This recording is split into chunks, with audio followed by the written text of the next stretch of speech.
Sometimes you get tracks with multiple synthesizers in there, and it can be confusing to know exactly what approach to take.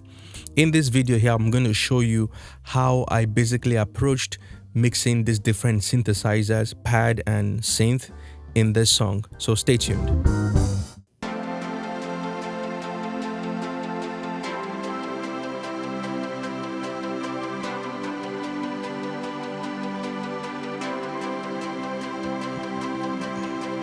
Now let me switch to what I did.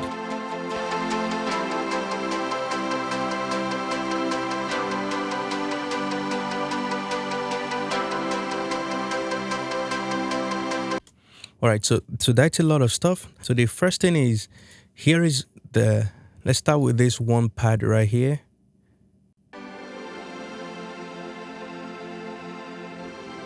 So when you hear this pad, what does it make you feel?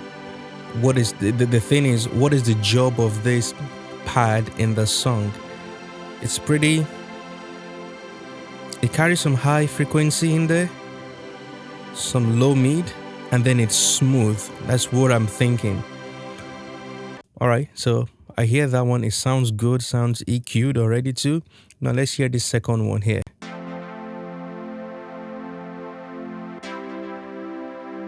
Some high frequency too, and some pluck, so giving us the attack.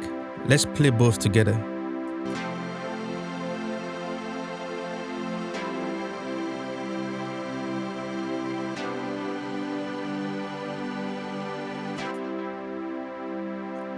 So now I'm thinking they both have that extreme top end in there. I would really need to decide which instrument I would love to kind of just hone in on, holding, like owning that top end, right? If that makes sense. Because this is what I found out on mixing maybe a lot of synth, and I can include strings in there too. You find out that because these are VSTs, right? On the top end, there's just so much top end stuff going on there that doesn't really add anything to that sound. So the best thing to do sometimes is to just use a low pass filter to shave those excessive top end out. And what you realize, you get a much more focused sound. So let's listen to the rest of the synth track, and then I'll show you exactly what I did. So I like this. This also sounds good. I would want to add more grit to this. That's what I'm thinking. Let's go to the next one.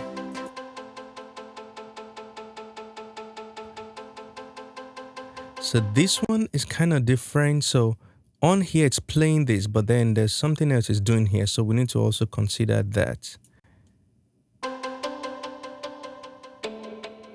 Okay.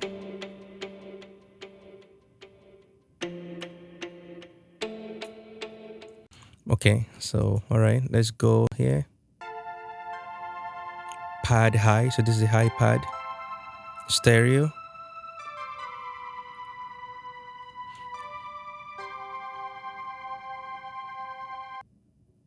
Okay, all right.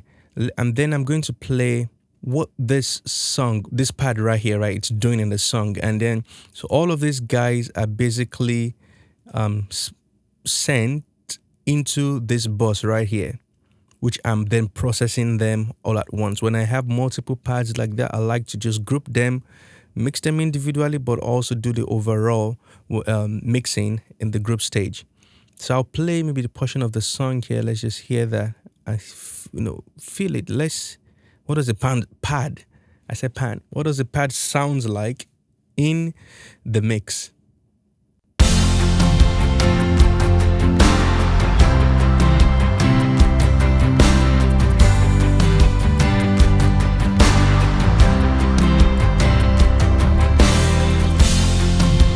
Muted the pads.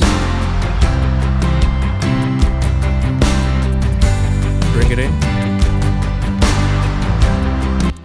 All right, so they're pretty low in volume. All right, so the first thing here, as you can see, the first one here, I did not do anything to the pad. Sounded good. Let's move to the second one. So what I did here is remove some of the excessive, like I mentioned. So let me engage the plugin.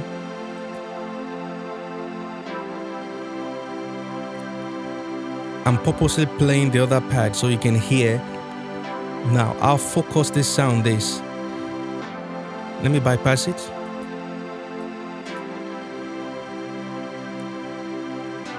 Right, again. So there's a boost here around like 970. That's what I'll probably call the fundamental notes, what I want to push out from this pad, where the sweetness of that pad is. And then I've rolled off a lot of the high end right here. And then also dipping something around 2 dB to get some clarity. Because you can hear it's coming from the middle as well. So I want to create room for other instruments, but especially the vocals. Let's bypass it.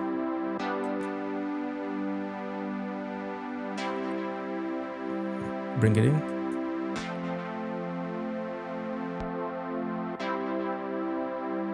All right, so there's that. That's pretty night and day difference, and that's kind of the way why I wanted to show this, right? In mixing synthesizers, put each one of them in their own spot. Let them hone that space.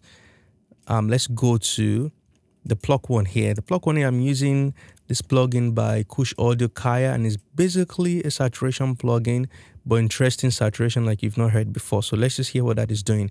And these are instruments that I would intentionally add some saturation on to make them sound different.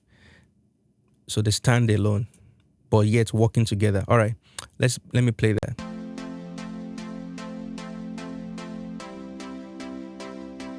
Bypass.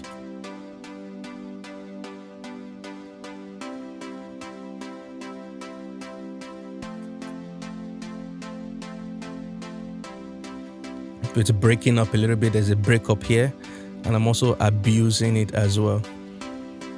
So that's what this is doing. Now, seems like this track right here is where I'm doing a lot of stuff. Let's hear that in solo.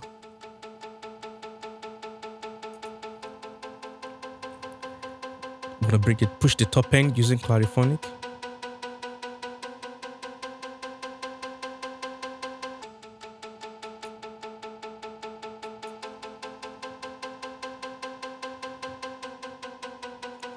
Now, I'm playing that. I'm guessing what this EQ is doing. I have not pulled this up, right? But I can maybe tell you I'm shaving off some top end because I can hear. Let me play that again. And I can be wrong because I didn't go through this to see what I did individually. So I'll put this up and let's see what I'm doing here. Exactly, just like I said. Bypass it. Listen to that top end. And of course, I'm using a high pass filter on the low end to clean it up. But let's do it again.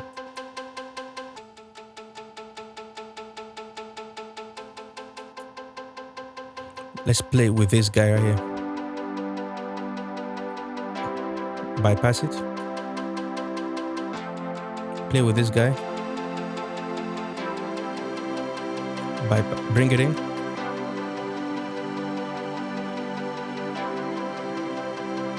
So if I was to bypass all we've done in terms of the plugins, let's hear that.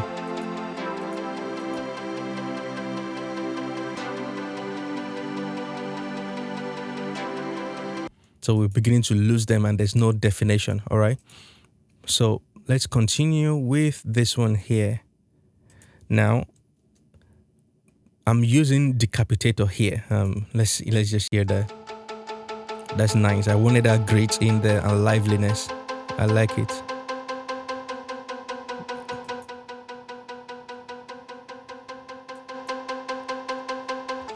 You should watch the video I did on saturation.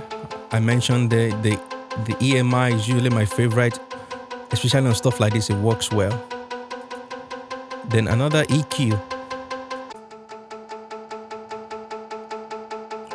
So when this is usually when, you see, I've been pushing those frequency, but now when I play maybe with the rest of the track, I'm like, oh, there's just something too much there. So I would then come back again and carve out. So I can guarantee you that's what happened here with maybe creating room for the vocal, or this was just way too shiny.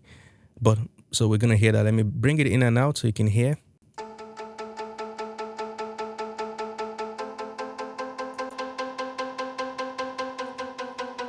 All of a sudden, it feels like it's needed.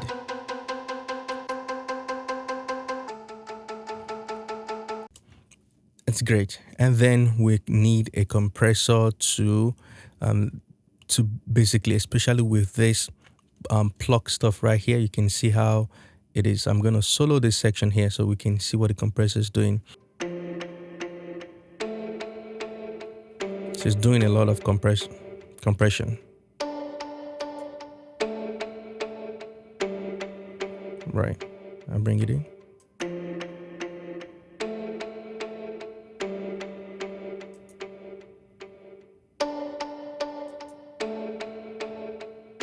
Let's bypass all the plugins.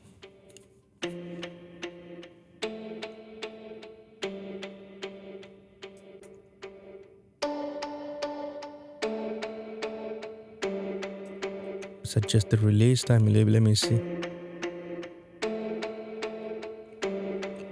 On this side, I actually like the release fast, but let me see. Let's play this side here.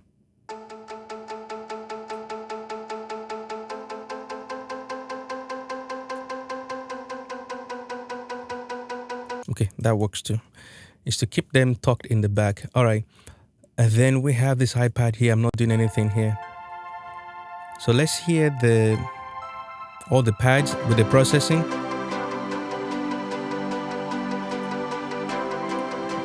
Bypass.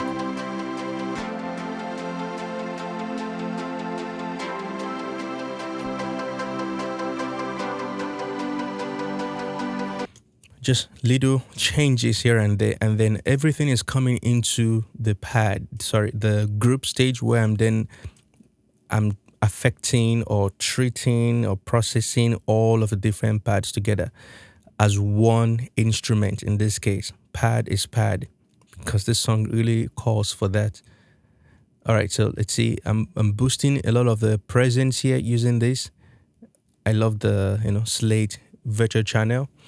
Using revival here. So let's go in and out on that.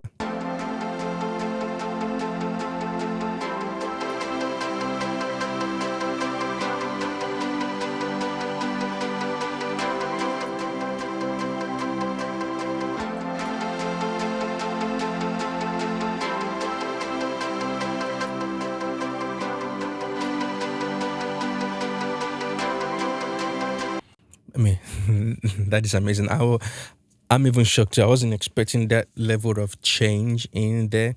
I can hear the intentional distortion or saturation that I added. It's there, and that's fine. It's not like and then it seems like I'm coming here again to mess it up some more using the same EMI channel, but then I'm using the tone, shaping that slightly to give me some top end and also cleaning up that low end. And I've adjusted. Actually, I think this is properly gain matched. So it doesn't matter. So let me bring it in and out.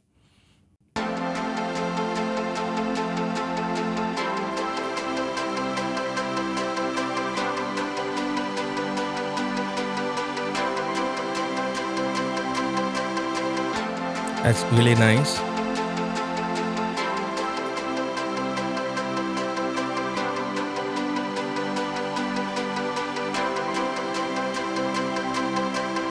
Because this song has different things going on. I mean, look at all the acoustic, it's there, the guitar track is there, some strings part is there, piano, and pads really play a huge role in there too. So I just want to think of them as one instrument, make them cut through the mix well. And then I'm using MV2. I use MV2 a lot. I'm just trying to see if there's a different part we can play, maybe right here. There you go. Bypass.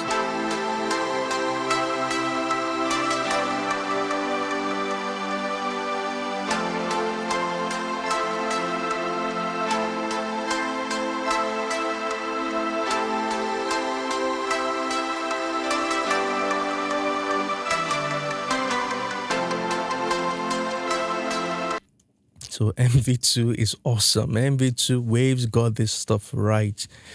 Bringing, I mean, just listen, anything, it's talking them in, like just visually look at what it's doing, bringing a low level up, bringing a high level down into a place where they both just blend together. That's the functional definition of a compressor and what it does. So that's what I'm using MV today. And then, so stage one, let's see, the goal was I want to make my stuff really wide, spread them out. They're already kind of wide, but there's a lot of the mid instruments, some of the synth track in the middle, which is why I use some EQs to clean them up. So let's hear what this is doing. Just it's just a widener basically.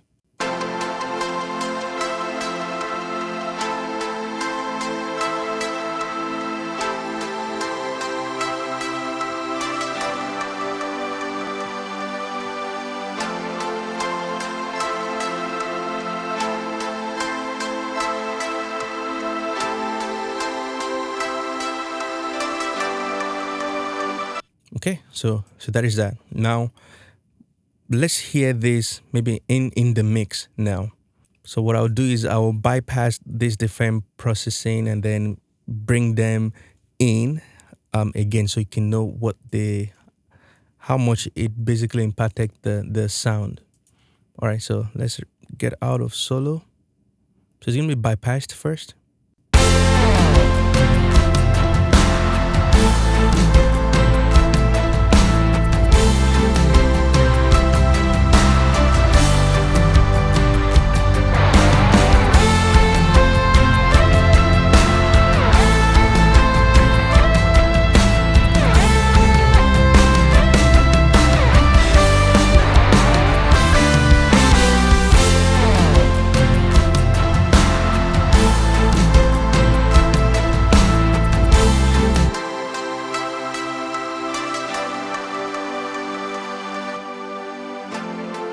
Right, just gone. That can't compete in the mix.